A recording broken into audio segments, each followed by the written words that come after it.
And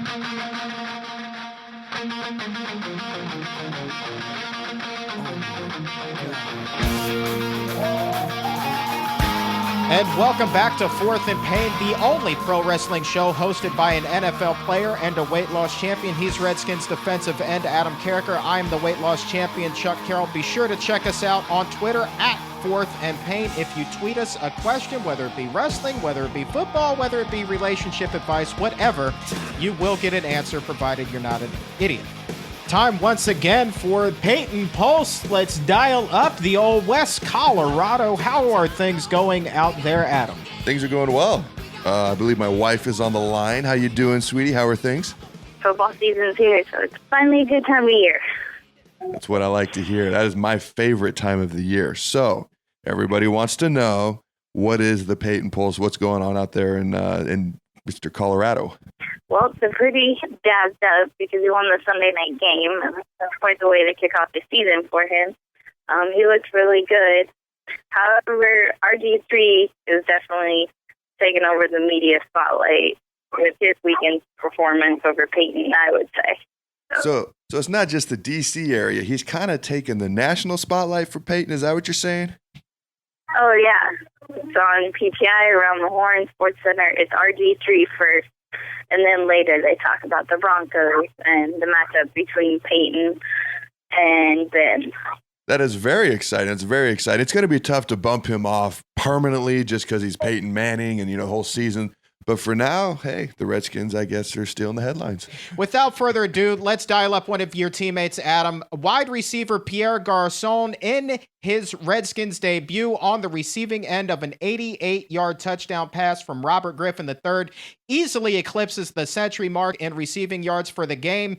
Does that in limited action because, football is football. People get banged up, but he's on the line. He is our Fourth and Pain Championship Player of the Week. Pierre, how are you, my friend? Doing good. Glad to be on the show, guys. Well, thank you so very much for joining us. And, Adam, when you and I were discussing who should be the championship player of the week, obviously we could have gone with RG3 or Alfred Morris. I said no. Let's go and get Pierre, because if you really tally up what he would have done had he been able to play the entire game, we're talking easily 400 receiving yards. Well, I think to me, the thing that excited me was watching that 88-yard touchdown run. I mean, to have a big play like that, an explosive guy like Pierre make that play, and it put us in the lead at the time. I mean, that was exciting to me, and I think that's the reason we had to go with you, man. Just the ability that you have to make those big plays. I appreciate it, man. I appreciate it, guys. It's an honor. Hopefully, I can get this belt, a lot more throughout this year. Well, you certainly get it this week, and you will forever be the first Fourth and Pain champion. But let's talk a little bit about your debut. Obviously, Pierre, you couldn't have asked for much more in week one, could you? It started off great. Couldn't ask for more. Wish I would have kept playing. Wish I would have tried to get that 400 yards. But I'll take it right now and try to continue to build off of what we started. It seems like you and Robert have had chemistry early and often, even that developed through training camp and watching you guys connect during the exhibition season, and then it unloads in week one. What has it been like for you to work with this rookie quarterback after having spent the first portion of your career working with Peyton up in Indianapolis? It's been good. We've been learning a lot about each other. We've been continuing to just put in, steady hard work, continue to talk, communicate, and just get a feel for each other and how we want each other to be on the field and the position where we want each other at on the field. It's just continue growing and learning about each other. But it's exciting, and we're both young and happy to be doing this and loving the game and loving the sports and loving the outcome. So we're going to continue to do well, hopefully do well. What is it about you? What is it about Robert that makes you and he gel so well? Are your styles of play just that similar, or are you just on the same page mentally? What's going on there?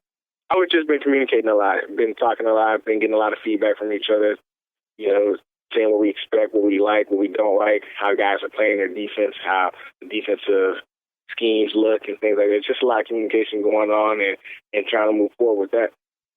No, I know what it's like to go from a different city and a different team and then adjust to a new city and a new team. How has your adjustment been to the D.C. area and been to joining the Redskins this year? How's that gone for you?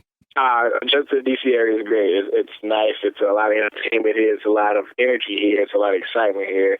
It's a great city. It's making the move a lot easier for me. You know, everybody's welcoming me with open arms, and you know, everybody's having fun. So it's a great feel. Has anything surprised you about this area? Perhaps the real estate prices? Surprised me, that's for sure. sure. The real estate and the traffic has been a bit surprised, but it means, you know, there's a lot of people here and a lot of people enjoy this area, so that's why a lot of people in this area. So I'm glad to be here where everybody wants to be. I would agree with both those assessments. When I first got here, my D-line coach, Bernie, the first thing he says to me, real estate prices and traffic, good luck. I was like, oh, that's awesome. Great thing to hear right off the bat. Wow. Very true. But let's shift gears a little bit. Obviously, this is a pro wrestling themed show, and I understand that you actually used to be quite the wrestling aficionado yourself, Pierre. I had a little bit of excitement and enjoying watching wrestling when I was growing up in the high school, middle school time area frame. That I did enjoy wrestling for quite some time. Now, who was your guy growing up? Were you more of a WWF guy, WCW, more Austin, more NWO? Who did you follow? I was a WWF guy. Obviously, we were talking about this a couple of days ago. I love Stone Cold Steve Austin, The Rock. He was very good. You know, The Big Show. Trying to think of more guys right now off the top of the head. But back in the day when I was younger, Hulk Hogan, you could not like Hulk Hogan. He was very, very, you know, impressive every time he came out and he ripped off his shirt. I always tried to rip off my shirt, and it never worked out the same way he did his. But, you know, I always liked those guys. It was a big excitement. It made me feel like I was kind of strong and powerful and wanted to imitate those guys. Well, you know, Adam, the next time you get a sack, if you rip off your jersey a la Hulk Hogan, I guarantee we can solicit for donations on Twitter to cover that fine that you'll get. If I can just get my hands on that jersey, that thing is so tight, I can't even grip the thing during the game. So if I get my hands on it, I'll try and tear it off. You just got to pre-cut it a little There bit. you That's go, the just trick. like Hogan did. Just Exactly. like Hogan. There you go. So Pierre, you sounds like you were a fan during the heydays of pro wrestling, the golden era for guys in our age bracket. Were you flipping back and forth between WCW and WWE on Monday nights? Were you just a huge fan of the Monday Night Wars? No, I was just a big fan of the WWF. You know, the rivalry between Stone Cold Steve Austin and Vince McMahon was, you know, one that just kept me glued to the TV. And whenever Stone Cold Steve Austin would make an appearance, it was like it made the week. It made, you know, excitement, and Vince McMahon to get, you know, however drama he would start up. It was always exciting. It was very, very, very pleasing to me to see all that, and it made me excited just to be happy to watch it. But I stick to WWF and that Monday Night Raw. Now, it kind of seems like Hogan and Stone Cold are kind of your two favorite guys. So, Hogan, Stone Cold, match of all time. Who you got winning? Man, I think Hulk Hogan's physically better, but I think, you know, Stone Cold, I don't know. I think Hulk Hogan might get him. Hulk Hogan.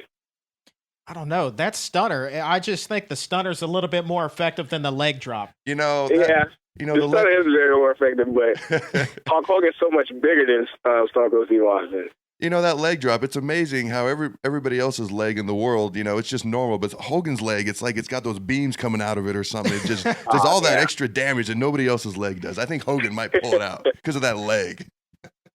So, Pierre, you say you were a fan back in the day, but occasionally, will you still catch a peek of Monday Night Raw from time to time? Man, nowadays my Mondays are spent, I don't know, watching football now or doing something. I don't know the times for wrestling and all that now, but when they have the pay-per-view events, I, you know, probably sometimes tune into them, but haven't really been watching much wrestling lately. I could not tell you what's going on right now. All right, well, last question then before we let you go. If you were to be a pro wrestler, and this is one that I always love to ask your teammates, Adam, if you were to be a pro wrestler, what would your gimmick be? Who would be your character? I don't know. The one that get all the girls, I guess. I like it. The ladies, man. I don't know. One of those guys, you know. You'd be like the Godfather. I like that. Pimpin' ain't easy. I like the Godfather. That's right. That's who I couldn't remember. Do you remember the Godfather? He used to come out with his stable of women. Yeah, man. Oh, yeah. That could be you. Yeah. We'd have to get you outfitted, with the pimp jacket and the cane and the whole nine. But you sound like the kind of guy that could pull that off rather easily. I would try, but you can't really duplicate that. That was one of a kind. And actually, if you have any question for Adam, this is a two-way street here. So if you wanted to ask this behemoth of a man, oh boy, anything on the air, on the record, go right ahead. This is your chance. Oh boy. I have no real question, man. Hopefully one day I can get my biceps and upper body and then lower body, all that to look like Adam. But seeing Adam in the weight room, I kind of understand why he's such a big guy and such a powerful guy. And, hopefully one day we see you in the ring one day, Adam. Well, if I ever need a tag team partner, I'm going to call you up. If you've ever seen this guy in his suits, he has some of the nicest suits I've ever seen. The ladies, he won't have a problem doing that Godfather macho. They will flock to this man. This man has some of the cleanest suits I've ever seen. So you can be my tag team partner. How's that? I won't get into the ring, but I'll just, He's good manager material. That's what he is. He could be your manager. I like that. And then maybe he could give you some fashion advice. I need it, yeah. Pierre Garçon, again, congratulations on being the first ever Fourth and Pain Championship Player of the Week. We look forward to more frequent belt awardings, I should say. That is not proper English, but that's what I'm going to say. We hope to give the belt to you a number of other times throughout the season, and we wish you all the best this year. Thank you. I appreciate it, guys. Have fun. Thanks for coming on, man. This is Fourth and Pain. We'll be right back. Throw your diamonds in the sky.